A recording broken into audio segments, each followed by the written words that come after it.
Okay, so han hen Thomas stage format kechile TNL.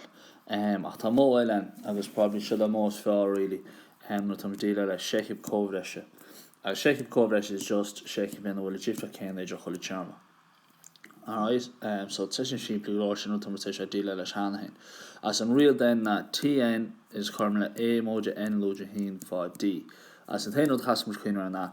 A is in head charma, agus D is in jifricht. Alright, so it's simply galore really. It's just John would only do reach and the Hebrews na lesh. Alright, so talking sample, John would kincha nos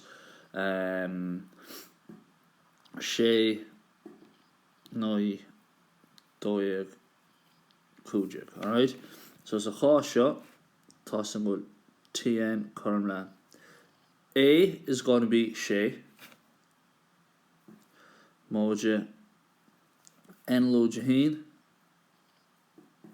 For D is going to be in Jiffich, not C, for the turn, so just come to C it.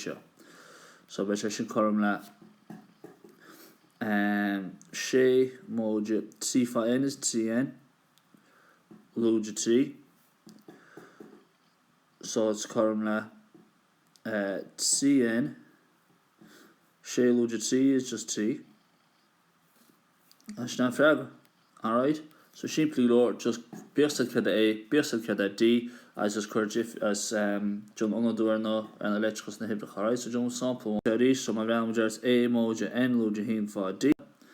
So my value just hin kug nuid CJ. So it's a call shot at A Cormla hin here Cherma agus D but the goal in Queen or D Mariella Jifficht. So Queen can Jifficht that's better than then just a horse stack that's D. So Jifficht is CAD.